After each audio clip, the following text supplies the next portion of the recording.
ഇവിടെ വ്യഭിചാരം നടക്കുന്നതായിട്ട് കംപ്ലൈന്റ് കിട്ടി. നിങ്ങൾ രണ്ടുപേരും ഭാര്യയും ഭർത്താവോ? അല്ല. അവൻ സ്വന്തക്കാരനാ? അല്ല. അപ്പൊ പിന്നെ ആരടി അവൻ? ഇവിടെ ജോലി ചെയ്യുന്നത്. ഓ, എല്ലാ ജോലിയും ചെയ്യോ അവൻ? നായിഡു, ഇവൻ സംസാരിക്കാത്തവനാണോ അതോ ഞാൻ പറയുന്നത് മനസ്സിലാകാത്തതുകൊണ്ടാണോ? ഇവന്റെ ഫേസ് കണ്ടിട്ട് ഒരു തമിഴനാണെന്നാ തോന്നുന്നത് സാർ. എനിക്ക് 1 മിനിറ്റ് സമയം തന്ന എല്ലാം ക്ലിയർ ചെയ്ത് തരാം. എങ്ക് നിന്തടാ ഇങ്ക വാങ്കടാ.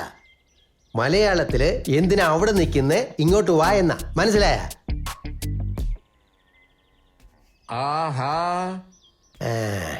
ഇവൻ മലയാളി തന്നെയാ സാറേ, കൺഫേം. നിന്റെ പേരെന്തടാ? രാമു. എനിക്ക് ഇവനൊരു നക്സലൈറ്റ് ആണോ സംശയം. എന്തോ ഒരു പ്ലാനോടുകൂടി വന്നതുപോലെ. നിന്റെ സ്ഥലം എവിടെടാ? സാർ, ഞാൻ 2 മാസമായിട്ട് ഇവിടെയാ ജോലി ചെയ്യുന്നത്. ഞാൻ കാരണം ആർക്കും പ്രശ്നം ഉണ്ടായിട്ടില്ല, ഉണ്ടാക്കുകയില്ല. എന്നെ വിശ്വസിക്കേ പ്ലീസ്. മാറ്റർ ഈ 2 മാസത്തെ അല്ലടാ, അതിന് മുൻപ് നടന്നത്. നീ ആര്, എവിടെ നിന്ന് വന്നിരിക്കുന്നു, ഇവിടെ എന്തിനു വന്നു, ഇതിനു മുൻപ് എന്തൊക്കെ ചെയ്തു, സ്റ്റേഷനിൽ കൊണ്ടുപോയി ഈ എല്ലൊക്കെ ഒന്ന് ഒടിച്ച എല്ലാം പുറത്തു വന്നോളും. വാടാ, നടക്കടാ.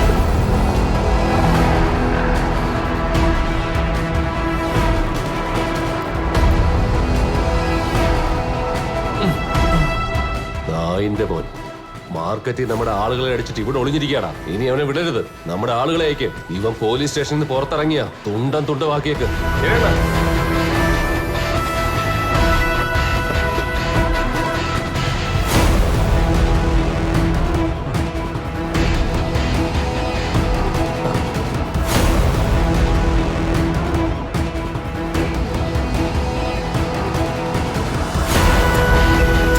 കൃത്യമായി 100 ദിവസം നിങ്ങൾ ആരുടെയും കണ്ണിൽ പെടരുത്. ആ പാവം പിടിച്ചവൻ അവന്മാരുടെ കൈ പോയി പെട്ടല്ലോ. എവിടുന്ന് വന്നതാണെന്ന് അറിയില്ല. നമ്മുടെ വീട്ടിലെ ഒരാളെ പോലെ ആയിരുന്നു. നമ്മൾ എന്തെങ്കിലുമൊക്കെ ചെയ്തിട്ട് അവന് പുറത്തിറക്കണം. എന്ത് ചെയ്യാൻ പറ്റും? ആ സീരടുത്ത് അവനെ പുറത്തു കൊണ്ടുവരുന്നത് അത്ര ഈസി അല്ല അമ്മു. ഇനി പറടാ, ആരാ നീ, എവിടെ നിന്ന് വന്നു, അവള് നീയും തമ്മിൽ എന്താ ബന്ധം?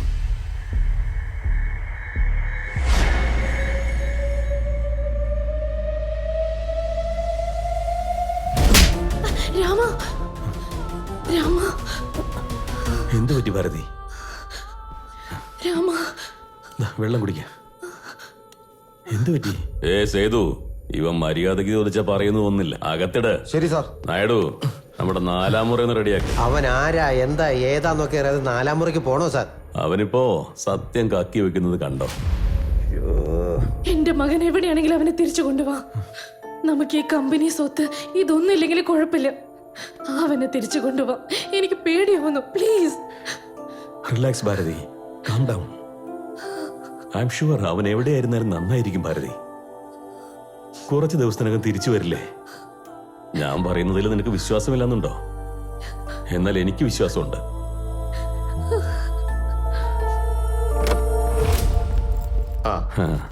ഇതാ, നീ അടിച്ചവന്റെ കണ്ണിന് ബ്ലാക്ക് ഫംഗസ് ആയെന്നും പറഞ്ഞ് ഡോക്യുമെന്റ് ഒക്കെ ഉണ്ടാക്കി കേസ് ക്ലോസ് ചെയ്യാൻ ഞാൻ പെട്ട പാട് എനിക്ക് മാത്രം അറിയൂ. നിങ്ങളുള്ളത് കൊണ്ടല്ലേ ഞാൻ ഈ സ്റ്റേഷനിൽ സേഫ് ആയിട്ടിരിക്കുന്നത്. നിങ്ങൾ സമ്പാദിക്കുന്ന വെച്ച് നോക്കുമ്പോ ഇതൊക്കെ എന്ത് ആനയാടുമ്പോഴുള്ള വ്യത്യാസമുണ്ട്. ഓ, IG വിളിക്കുന്നുണ്ട്.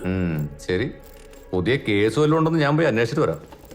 ഏടോ നായിഡോ, മൊത്തത്തിൽ നിങ്ങളെ സ്റ്റേഷനിൽ 2 അടിപിടി ഒത്തുതീർപ്പുകളൊക്കെ അല്ലേ ഉള്ളൂ. നിനക്ക് ആവശ്യമുള്ളതും അത് തന്നെയല്ലേ? കുറച്ചേരം അവിടെ വെയിറ്റ് ചെയ്യ്. പുതിയൊരു കേസ് വന്നിട്ടുണ്ട്. ഒരു പുതിയ പയ്യനാ. പേരൊഴിച്ചവൻ വേറൊന്നും പറഞ്ഞിട്ടില്ല.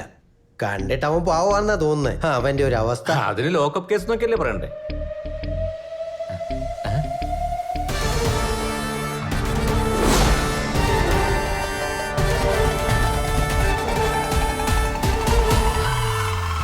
സാർ, നിങ്ങളെന്താ ഇവിടെ ലോക്കപ്പിന്റെ അകത്തോട്ടിരിക്കുന്നു? സാർ, എന്താ സാർ ഇവിടെ എന്താ സംഭവിച്ചേ? എടോ, എന്തിനാ അദ്ദേഹത്തെ ഇവിടെ ഇട്ടിരിക്കുന്നേ? എന്താ സാർ ഇത്? എന്താ ഇതൊക്കെ? ആരാ ഇവൻ? എടോ, തനിക്ക് ബോധമില്ലടോ. ആരാ ഇദ്ദേഹത്തെ അകത്തോട്ടത്? സാറേ, എന്തൊരു മിസ്കമ്മ്യൂണിക്കേഷൻ നടന്ന. സാർ ഒന്നുകൊണ്ടും പേടിക്കണ്ട. ഒരു 2 മിനിറ്റ് സമയം തന്നാ മതി. എടോ, ഈ സെല്ല് ഓപ്പൺ ചെയ്തേ. ആരാ ഇത്? ഓപ്പൺ ചെയ്യ. ആദ്യം പറയണ സാർ, ഇവൻ ആരാണ്? തീരുമാനമായിടോ. ഇത് തുറന്നു. ഞാൻ ഓപ്പൺ ചെയ്യാന്ന്.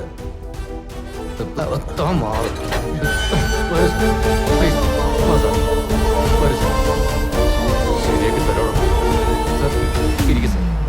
എന്താ സാർ വേണ്ടത്? Tea, coffee, cool drinks? എനിക്കൊന്നും വേണ്ട സാർ, എന്നെ പോകാൻ സാർ അനുവദിക്കണം. 2 മിനിറ്റ് ഇങ്ങോട്ടൊന്ന് വന്നേ സാറേ, ഇരിക്ക് സാർ, പറയട്ടെ. please. ഞാൻ ദേ തൊഴുതു ചോദിക്കുക, ഒന്ന് പറയൂ സാർ, ഏതാ ഈ പയ്യൻ? എന്തൊക്കെയാടോ പറയുന്നേ? താൻ സീനിയർ ആയിട്ടൊന്നും എനിക്കറിയില്ലേ. അദ്ദേഹത്തിന്റെ ദേഹത്ത് കൈവച്ചെന്ന് അങ്ങനെ അറിഞ്ഞാ താനും ഉണ്ടാവില്ല, തന്നെ സ്റ്റേഷനും ഉണ്ടാവില്ല. അദ്ദേഹത്തിന്റെ അച്ഛൻ നിങ്ങളെയൊക്കെ ഒറ്റയടിക്ക് തീർത്തുകളെ. ടച്ച് ചെയ്തില്ലല്ലോ? ടച്ച് ചെയ്യുന്നൊക്കെ പോട്ടെ സാർ, എനിക്കൊന്നും അറിയില്ല സാർ. ദേ ആ ഉള്ളിലിരിക്കുന്ന ദരിദ്രവാസിയായി ഈ പണിയെല്ലാം ചെയ്ത് ഞാൻ റിട്ടയർ ആകുന്ന സമയമാ സാർ. എന്നെ ഇതിൽ ഇൻവോൾവ് ആക്കല്ലേ സാറ്. എന്താ റിട്ടയർ അതെ, ആവുമ്പോ സർ. ആദ്യം എക്സ്പയർ ആവാൻ നോക്കിക്കോ. പോയി എന്നിട്ട് CI വിളിക്ക്. ചെല്ലടോ, പുറത്തേക്ക് വരാൻ പറ. സാർ ഇപ്പൊ നമ്മുടെ അവസ്ഥ എന്താ? എൻ്റെ ജീവിതം ഇങ്ങനെ മാറുമെന്ന് ഞാൻ കരുതിയില്ല. നല്ല രീതിയിലൊരു സർവീസ് സെൻഡ് ഓഫ്, നല്ല ശമ്പളം, മനോഹരമായൊരു റിട്ടയർമെന്റ്. ആ സ്വപ്നം എല്ലാ ദരിദ്രവാസി നശിപ്പിച്ചു. ഇനി ഒന്നും പഴയതുപോലെ ആവുമെന്ന് തോന്നുന്നില്ല.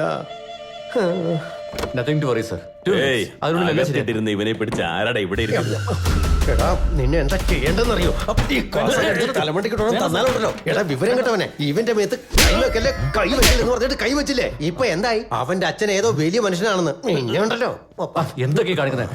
അതേക്കോ ഞാൻ പറയാം.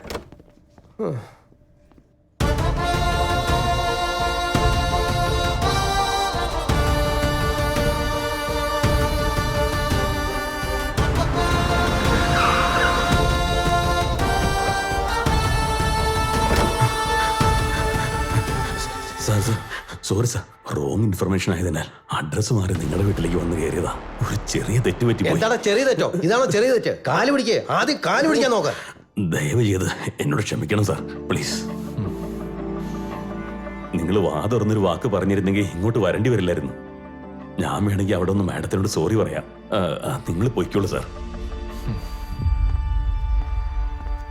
കൊല്ലൂടാ നിന്നെ. Sir sir sir sir sir, അറിയാതെ തെറ്റുപറ്റി പോയതാ, ഇനി റിപ്പീറ്റ് ആവില്ല.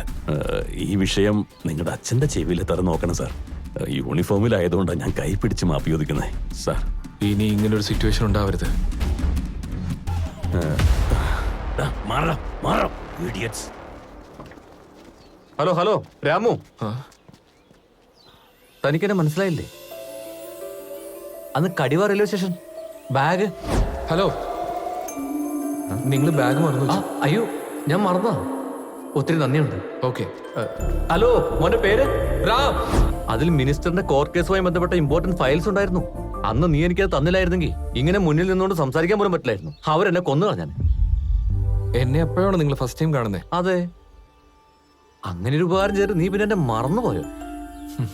ഉപകാരം നമുക്ക് കിട്ടുമ്പോഴല്ലേ ഓർക്കേണ്ടതുള്ളൂ, ചെയ്യുമ്പോൾ അതിന്റെ ആവശ്യമില്ലല്ലോ. ആ, അത് ശരിയാ. അകത്തെന്നെ നിന്നെ കണ്ടപ്പോ തന്നെ അവർ നിന്നെ കുടുക്കിയതാന്നുള്ള കാര്യം എനിക്ക് മനസ്സിലായി. അവനെ പറ്റി എനിക്ക് നന്നായിട്ട് അറിയാം. അവൻ അകത്തിരുന്നോണ്ട് പാർലമെന്റിൽ ബോംബ് വെച്ച് നീയാണെന്ന് വേണേ പറഞ്ഞ് അവൻ നിന്നെ കുടുക്കിക്കളി. അതുകൊണ്ടാണ് ഈ ഡ്രാമയൊക്കെ കളിച്ചത്. അപ്പൊ CS അടുത്ത് എന്താ പറഞ്ഞേ? അത് ഞാൻ കള്ളം പറഞ്ഞു.